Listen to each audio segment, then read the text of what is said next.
नमस्कार।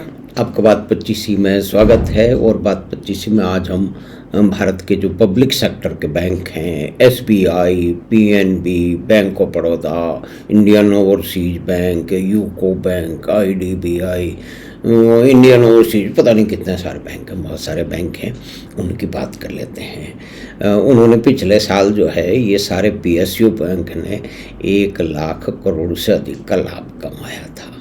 और इस बार जो है वो 40% बढ़ के 1,40,000 करोड़ का प्रॉफिट हो चुका है। लेकिन प्रॉफिट कमाना तो पाप है, ये हमारे देश के बुद्धिजीवी बोलते रहते हैं। तो क्या नुकसान उठाना फायदे का काम है?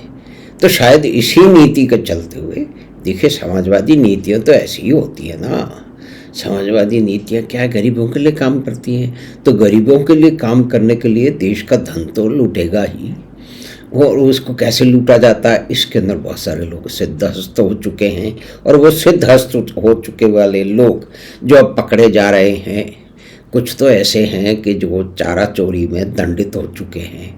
लेकिन उनके मित्र और बहुत सारे विद्वान, हमारे देश के कवि, हमारे देश के लेखक, हमारे देश के पेंटर, हमारे देश के बुद्धिजीवी, हमारे देश के अग्रणी पत्रकार और टेलीविज़न के एंकर, वो चाहते हैं कि श्रीमान दंडित चारा चोर, और उनके साथ और भी बहुत सारे हैं। एक घुंघरू सेठ है, उनकी जो है ना वो मदिरा माफिया है। फिर परिवारवादियों का एक बहुत बड़ा जमावड़ा है, वो जीत जाए। लेकिन क्यों जीत जाए?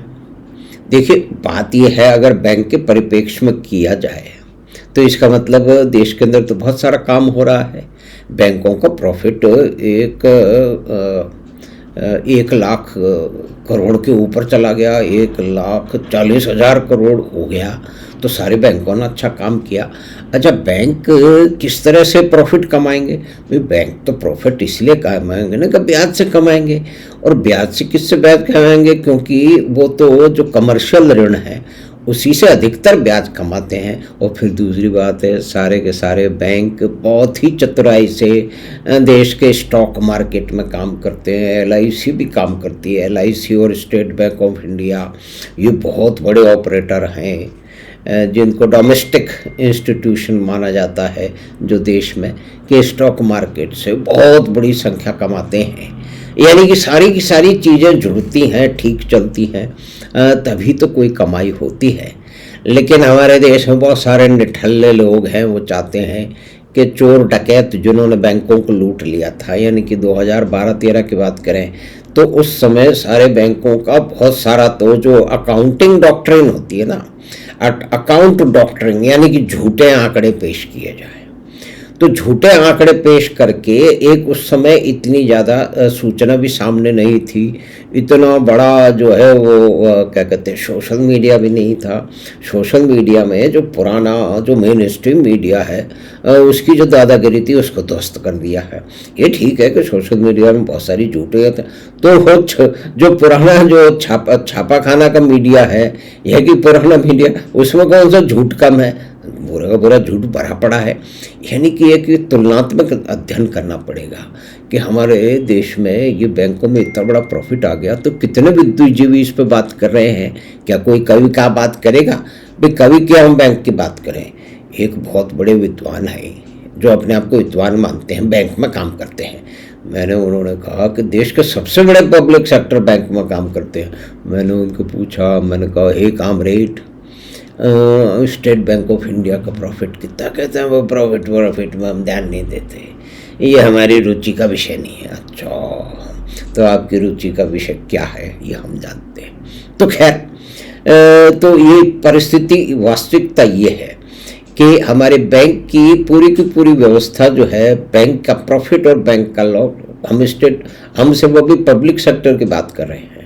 पब्लिक सेक्टर की कंपनियों की बात करेंगे, जब जिनको कभी बेचने की कोई अफवाह भी उड़ती थी तो उनके शेयर आसमान में उड़ जाते थे। आज उनके खुद के कैपिटलाइजेशन तिगुने चुगने 5 उस पर खड़े हुए हैं। 6 गुना तो जो है वो HAL ही हो गया, HAL हिंदुस्तान एरोनॉटिक्स, जिसे माना जाता था को बेच दिया गया, SBI भी बेच दिया और LIC भी बेच दिया। हमारे देश के बहुत सारे विद्वान हैं जिनको कोई आंकड़ों से मतलब नहीं है, सिर्फ नारेबाजी से मतलब है। तो उन नारेबाजों को ये ध्यान रखना चाहिए कि वास्तविक स्थिति क्या है। तो हमारे जो स्टेट बैंक ऑफ इंडिया है और पब्लिक सेक्टर बैंक हैं, वो जब फायदे कमा रहे हैं, उनको लाभ हो रहा है, इसका मतलब वो पूरी इकोनॉमी में गतिविधि हो रही है। और कुछ बात बार बार रिपीट करने की ज़रूरत है। जो प्रोविडेंट फंड है, वो संस्थाएं हैं, उनके आंकड़े हैं, और RBI की रिपोर्ट उसके हिसाब से पिछले 5 साल में 10 करोड़ नौकरियों का जो है ना वो अवसर बने हैं। यानी कि देखिए 10 करोड़ नौकरियां सरकारी क्षेत्र में तो मिल नहीं सकती, वो तो प्राइवेट सेक्टर में मिलेंगी।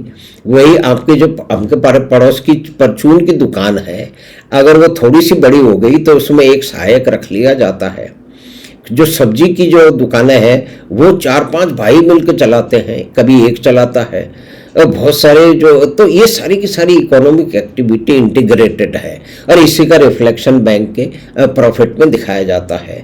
2012-13 में उस समय बड़ी ही भयानक स्थिति थी।